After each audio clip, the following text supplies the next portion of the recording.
ചെമ്പറയിലേക്ക് പോവാൻ തന്നെ തീരുമാനിച്ചോ? ഈ യാത്ര ഞാനായിട്ടല്ല, ഈശ്വരൻ നിശ്ചയിച്ചതാണ്. മാധവൻ പോയിരിക്കും. പടനിലത്തിന്റെ എതിർവശത്ത് നിന്റെ അച്ഛനും സഹോദരങ്ങളുമാണ്. നിനക്ക് കരയാം, ചെമ്പ്ര ഇനി ശ്മശാന ഭൂമിയാകാൻ അധികം കാലമില്ല. ഒരു താത്രിക്കും രക്ഷിക്കാൻ കഴിയില്ല ചെമ്പ്രയെ.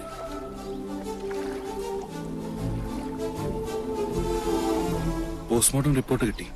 കുളത്തിൽ കിടന്ന് ശ്വാസം മുട്ടി മരിച്ചെന്നാണ് റിപ്പോർട്ട്. നെല്ലൂർ മന വിൽക്കാനൊരു നീക്കമുണ്ടെന്നറിഞ്ഞു. മന പൊളിച്ചു മാറ്റാനേ പ്ലാൻ. ഒരു ഗ്രഹം ഭൂമിക്ക് മുകളിൽ നിൽക്കണോ വേണ്ടോ എന്ന് തീരുമാനിക്കുന്നത് മനുഷ്യനല്ല. അതിന്റെ കണക്കും ഈശ്വരന്റെ കയ്യിലാണ്.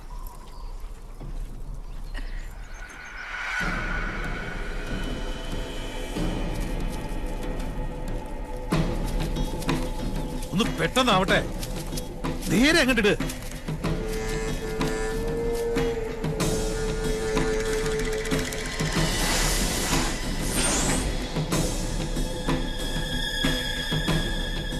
ആ പടവ് വരെ അങ്ങോട്ടിട്ട്. ആ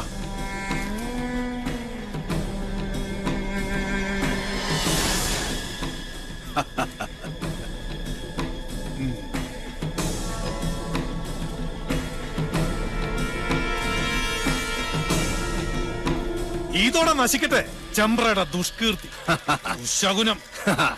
നിന്ന് കത്തട്ടെ. ദാ അസ്ഥിവാരം വരെ ചാമ്പലാവണം.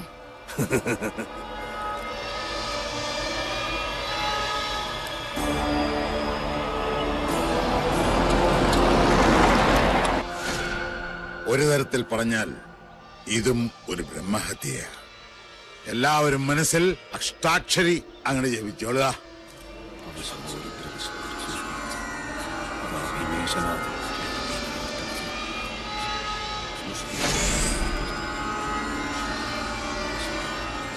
ഇനി ഒട്ടും അമാന്തം വേണ്ട, അതിനങ്ങോട്ട് അമർത്തുക.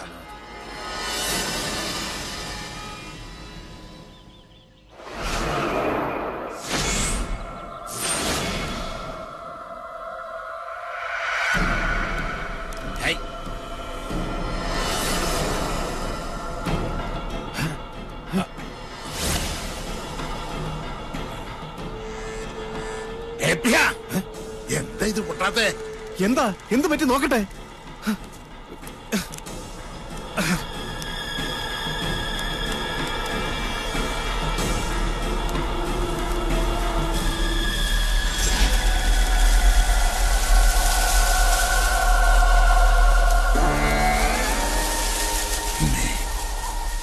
പൊറുക്കണം,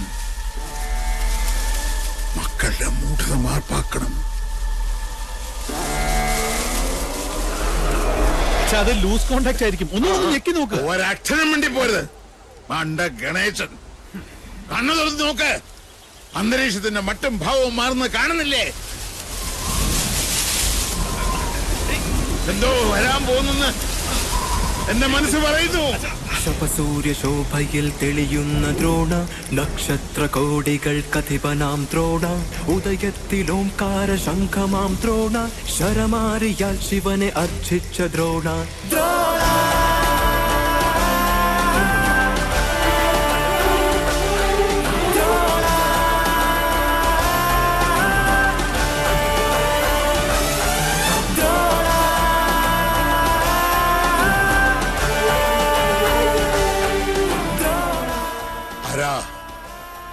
ഏതായി അവതാരം? 10 അവതാരങ്ങളും ആണുങ്ങളായിരുന്നു. ആണുങ്ങളെ കണ്ടിട്ടില്ലാത്ത മണിയങ്കോട്ടെ അച്ചിക്കോന്തന്മാർക്ക് പുരുഷ പ്രജകളെ കണ്ടാൽ കണ്ണിൽ ഇരുട്ട് കയർ പിച്ചും പേയും പറയും. മാധവൻ, പട്ടാഴി മാധവൻ. ഇയാളെന്തിനാ ഇങ്ങോട്ട് വന്ന? അച്ഛനും മക്കളും വെച്ച പടക്കൊന്തേ പൊട്ടിയില്ലേ?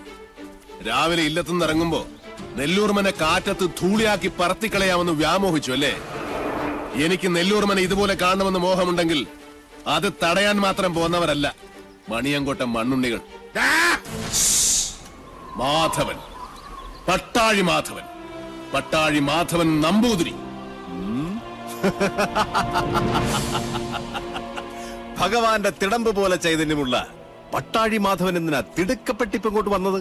മന വാങ്ങാനോ അതോ കുഞ്ഞുണ്ണിയുടെ കൊലയറ കാണാൻ?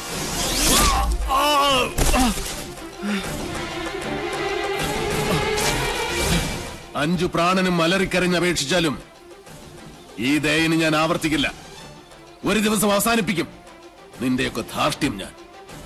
പക്ഷേ അന്നും തീരില്ല എന്റെ വ്യസനം. അവനെ വിടുക. എന്താ വേണ്ടത് നിനക്ക്? എനിക്ക് വേണ്ടത് ഒന്നൊന്നായി ഞാൻ കൊണ്ടുപോകും. അതുവരെ കണ്ടുപോകരുത് ഒന്നിനെയും ഈ മുറ്റത്ത്. ഗുരുനാഥർ പറഞ്ഞ കേട്ടില്ലേ? ഇറങ്ങി പോവാ മുറ്റത്തുനിന്ന്. നീ ആരാടാ അത് പറയാൻ? നെല്ലൂർ മനയുടെ ആധാരം തൊട്ടുപോകരുത് എന്റെ കുട്ടികളെ. അവരിൽ നിന്ന് കിട്ടിയതുപോലെ ഇരിക്കും. ജീവച്ഛവമായി കിടക്കാൻ എണ്ണപ്പാത്തികൾ ഇനിയുമുണ്ടല്ലോ മണിയങ്കോട്ട്.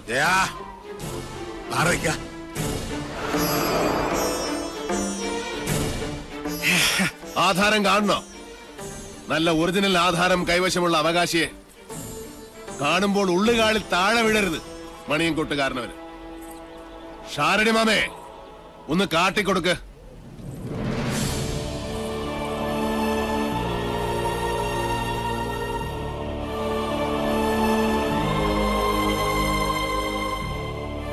നെല്ലൂർ മനയുടെ അവകാശി തുളസിമണി. മനസ്സിലായില്ലേ? നെല്ലൂർ ഹരിനാരായണന്റെ ഒരേ ഒരു മകൾ.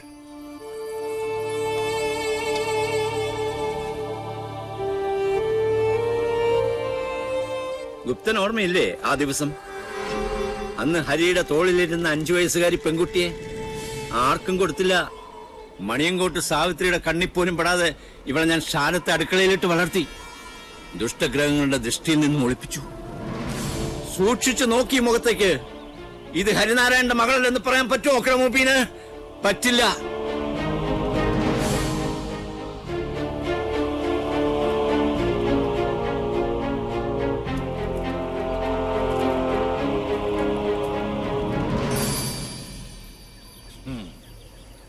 പാവം ഈ ശാരൻ. 7 സമുദ്രങ്ങൾക്കപ്പുറം ഒളിപ്പിച്ചിട്ടും നീ രക്ഷപ്പെട്ടില്ലല്ലോ മോളെ. എത്ര ആവാഹിച്ചിട്ടും സാവിത്രി ഇറങ്ങി വരാത്തതിന്റെ രഹസ്യം ഇപ്പൊ മനസ്സിലായി. കാത്തിരിക്കുക അവള്. ചെല്ല്, വലതുകാല് വെച്ചങ്ങട് കയറുക. ഈ തുളസിക്കതിരും സാവിത്രി പറിച്ച് തലേ ചൂടും. അതിനു മുമ്പ് സാവിത്രിയെ ചുട്ട് ഭസ്മമാക്കി നിങ്ങളുടെ നെറ്റിയിൽ ചാർത്തിയിട്ടുണ്ടാവും മാധവൻ. പഞ്ചഭൂതങ്ങളും അഷ്ടദിക്കുകളും 5 സ്വരൂപത്തിൽ വാഴുന്ന ഈശ്വരൻ സാക്ഷി. ഇന്ന് തുടങ്ങും നിന്റെയൊക്കെ രാപ്പനി. പോ, ചെന്ന് രാശി വെച്ച് നോക്ക്. നിന്റെയൊക്കെ ലഗ്നത്തിലും ചന്ദ്രനിലും മൃത്യു നിറഞ്ഞു നിൽപ്പുണ്ടാവും. പോ, വന്ന വഴിക്ക് പോകാൻ. മക്കൾക്ക് അച്ഛൻ വഴികാട്ടി കൊടുക്ക്.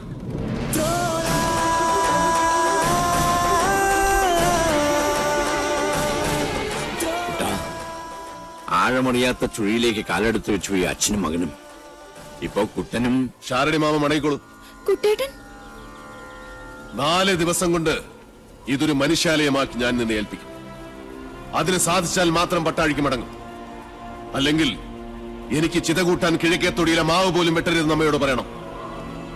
ശവം പാഴ്വിറക് കൂട്ടി അതിലിട്ട് കത്തിച്ചു കളയണം.